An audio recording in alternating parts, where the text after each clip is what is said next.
everybody. I want to welcome you and thank you for being on today's webinar. My name is Wendy Hendry, and I'm the author of a book called Weight Loss, W-A-I-T-L-O-S-S, The Keys to Food Freedom and Winning the Battle of the Binge. Weight is intentionally spelled wrong, and that's because it stands for something. And you're going to have to read the book to find out what it is.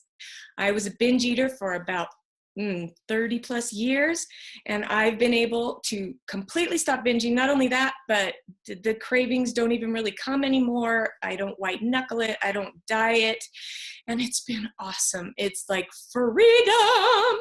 And that's why I'm doing this webinar, because I want to give you that same freedom. So thank you for joining me. Usually I do a PowerPoint when I do these webinars, but I've realized that when I do a PowerPoint, I lose people because you can't see this awesomeness. And so I'm sharing the awesomeness today. I found something really cool that has helped me so that I can just insert pictures when I need to.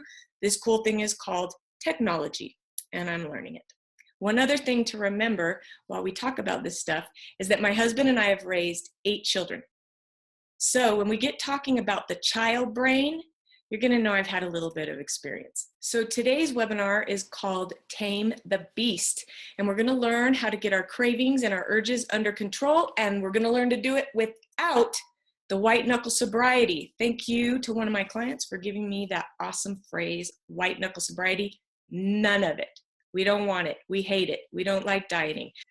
All right, let's get started. I want to ask you one question. Have you ever realized that you have more than one voice in your head? Some of us have a lot of voices in our head, but that is a whole other webinar and a profession that I am not qualified to teach. So we're going to specifically talk about 2 of the voices. We have the voice that says, eat the donuts, eat the cookies, eat the pizza, eat the bad stuff. And it also tells you other things too, like go to Vegas and spend all your money, or go get drunk, or go have sex with lots of people. It tells you all sorts of naughty little things, right? It's a little naughty, but I'm going to explain why. That voice is coming from a place in your brain called the limbic system. The limbic system is the part of your brain that is one of the first parts to develop. It's like the reptilian brain. As a matter of fact, lizards have the same brain. All animals have this. It's in charge of our survival. So when you're thirsty, it tells you to go drink. When you're hungry, it tells you to go eat. When you're getting chased by a bear, it tells you you better run pretty dang fast. It's keeping you alive. It's important. We need it. We love it, but it is not what makes you you. The limbic system is the same in me as it is in you. It doesn't differentiate. It doesn't have a personality. It's like a robot. The other voice is the one that says, you know what? You need to do what's in your best interest. You need to eat broccoli, and you need to go exercise every day. You need to get up and go to work. You need to save your money and prepare for retirement. You need to probably moderate those drinks that you're drinking. You need to take care of your family. You need to go to church. You need to be a good person. It's the part of your brain that is responsible for you. It's who you are. It always looks out for your best interest. It loves us, and we love it. It keeps us healthy and happy and out of a lot of trouble. Prefrontal cortex. One thing that'll help you remember that is that the prefrontal cortex can be compared to the parent. It's the adult in our head. The other part of the brain, the limbic system, well, because it's a little rash, it's a little impulsive, it can be compared to a child. Because isn't that how kids are? Little bit of lack of judgment, we can say, just a little bit. So that's how we're going to talk about the 2 brains. We have the adult brain and we have the child brain. So if we have these 2 competing voices in our head and they both want different things, how do we reconcile that? I've raised a bunch of teenagers. If you've ever seen teenagers, there's a little bit of contention in the home sometimes between them and the parents, right? Sort of the same thing. Or think of it like a kid having a temper tantrum. When there's a kid in the Walmart pitching a fit, what happens if the parent gives them the candy bar that they want? What happens? it gets worse. What happens if you tell a kid, no, you can't have it? In my book, I tell the story about my daughter, Chloe. When she was about 5, she came to us and said that she wanted a monkey for a pet. And my husband, being the wise man that he is, instead of telling her, no, you can't have the monkey, he said, sure, you can have a monkey. As soon as we can find a monkey, we'll get you a monkey. Well, guess what? We never heard about it again. Ever. She forgot about it until she heard me talking about it in a Zoom one time, and then she said she wanted a monkey again. But anyways, the point is, when you give them permission, when you tell them it's okay, they stop thinking about it. When we start arguing with this brain, when we start telling it no, then what happens? It just makes it worse, and it's all we can think about. It is just like a kid.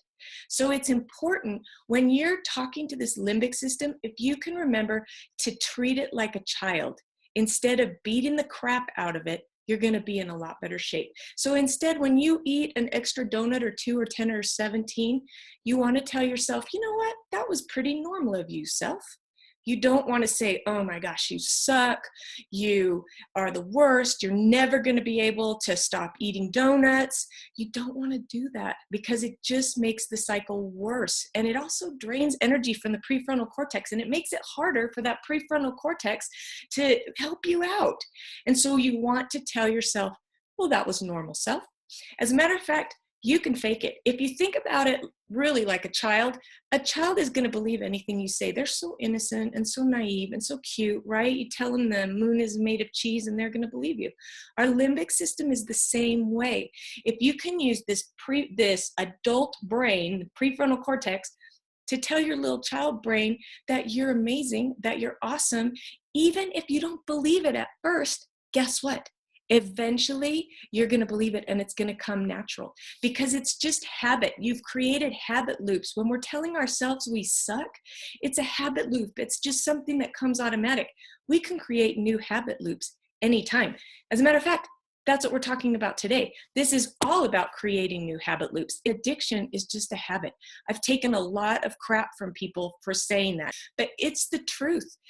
Addiction is not a disease. It's not an illness. When we say that it's a disease or an illness, all we're doing is giving ourselves an excuse. We're giving ourselves an excuse to go ahead and indulge in that urge. But this part of the brain cannot make you do something. It's not sick. It's just a habit. This part of the brain has all the control. If it were truly a disease and there were no cure, well, how could there ever be recovered alcoholics or recovered drug abusers or anything? No. It's this part of the brain that just needs to take control. And as soon as you realize it, it makes such a difference. And so that's what we're talking about today, is changing these into new habit loops. And the things that I teach, they're going to help you see that, and they're going to help make it a little easier. Okay, I keep getting off track. So where am I? All right, we want to treat the child brain like it's a child. You want to be kind to it. Fake it till you make it. See if it doesn't make a difference. See if you can't tell that child brain, sure, you can have the donut. Sure, you can have the pizza. Just let yourselves go. Put the diets away. You'll be able to learn how to distract that later, like we did with the monkey, or like I do with my kid. Well, they're all grown now, but like I used to do with my kids all the time. Sure, honey, you can have the candy bar, but first let me go grab the milk. And then they just forget about it. Our limbic system is the same way. Just tell your limbic system, sure, you can have the donut. And then first, I tell it, first, honey, I need to go put the laundry in. And then if you really want the donut, let yourself have some of the donut, and then don't beat yourself up for it, because eventually your body is going to learn that it doesn't really want a lot of donuts. It wants the broccoli. It wants to feel good. And as soon as you get in tune with that, as soon as you kick that diet mentality to the curb, your body's going to start to get its interoception back, which means it's going to become in tune with itself. It's going to know what it wants. Trust me. Tell yourself you can have it. If you need to lose 100 pounds, then distract it by doing something else. And if you don't, then let yourself have it. Please, I talk to so many women who need to lose 5, 10, 20 pounds, and they just hate themselves. And they get into this vicious diet mentality where they try to diet, and then their limbic system says, you're not feeding me enough, you're not feeding me enough. And so then they go and they binge, and they end up putting on a lot more weight than they wanted to take off. So stop dieting. Let yourself have it. You want to make sure you don't let yourself get hungry. That's a whole other webinar. There's a few tricks and stuff that I need to teach you with some other webinars, but that's step one, okay? So we have these two competing voices in our head. One wants what's best for us, one just wants to feel good. So how do we reconcile that? The best thing that you can do is disengage. Just don't give it any attention. Just ignore it. You don't want to belittle it. You don't want to argue with it. You don't want to get mad at it and punish it. Just step back, take a breather, and disengage. The next step is simple. You want to not be a sucker, because even though we're ignoring that kid, if you think about it, they're constantly throwing all kinds of excuses at you, all sorts of manipulations. Man, it could be anything. A big one in my family was, Mom, my friends all get to do it. They all get to stay out late, or they all get a new BMW for their 16th birthday. Oh my gosh, I heard it all. Take note of the manipulations, because our limbic system does the exact same thing. Think of the excuses, and I know you've heard them. Things like, it's okay, you can eat 7,000 cookies because you can start again on Monday. That's a big one. What about, it's all right, you went to the gym and you ran for a half an hour on the treadmill, so you burned off at least 800 calories. Ooh, here's a big one that I used to use. How about, well, you've already had one bite, so what the hell, you might as well go crazy and eat all of it for the rest of the day, and then that turns into a week, and that turns into a month, and that turns into about 20 pounds. Does that sound familiar to you? These are just excuses. Just like a kid, they're manipulations. This thing is trying to get its way. But if you disengage, you recognize the manipulation, then you can say, I'm sorry, limbic system child brain.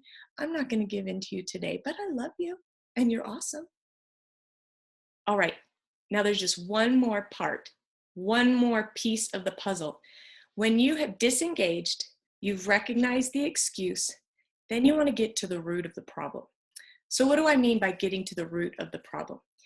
Well, when you see a kid throwing a temper tantrum, generally speaking, it's not because they're a bad kid. Kids are awesome. Kids are great. We love kids. Generally, it's that something else is wrong, and they're using the only communication that they know how to tell you something's wrong.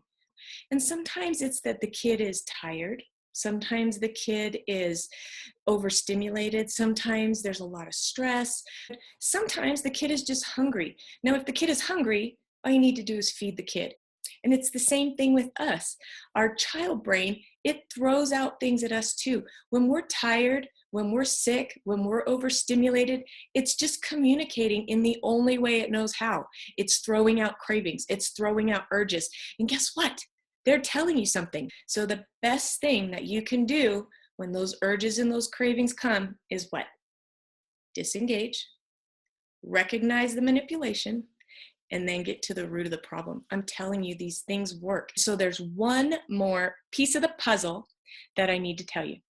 The reason that we feed our cravings and feed our urges is because these feelings, the fatigue, the overstimulation, the stress, they're uncomfortable. These feelings are uncomfortable. We don't like them.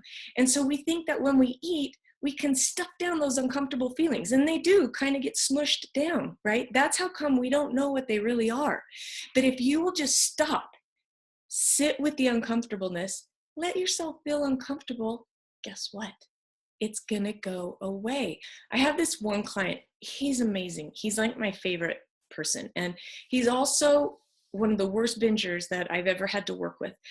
He was a daily binger, and the doctor told him he only had 2 years to live, which really sucked because he's in his 30s. He has 2 amazing kids, this amazingly supportive wife, and he has a great business, lots of money. Like, his real problem was just the food, and he was on 9 medications. And so I started working with him, and we did just these things. I taught him to disconnect. I taught him to ignore the craving. I taught him to recognize the manipulation and then let himself feel uncomfortable. And I remember the first time he texted me and he said, all right, I went to my favorite restaurant and I just had a little bit, and then I waited for the uncomfortableness and it never came. He was almost like disappointed, and it just stopped coming. And to this day, he said that he calls it the brat. He says the brat doesn't even really show up anymore. And so that's what's going to happen to you if you trust me. So let's review this again. First thing you want to do, disengage. Second thing, you want to ignore the manipulations. Don't be a sucker. Third thing, you want to step back, figure out what it is, and just sit with the uncomfortableness. Just sit with it. Make it your friend. And eventually it's going to leave you alone. So my goal for you is to try these methods and then get back to me and let me know how they work, and hop into my amazing, supportive, awesome food freedom support group. And also, you can go to my website, wendyhendry.com. I have a new workshop starting soon. I can also help you learn how to eat right and how to exercise and how to feel good. You guys are awesome. Thanks again for being on today. Mwah, mwah.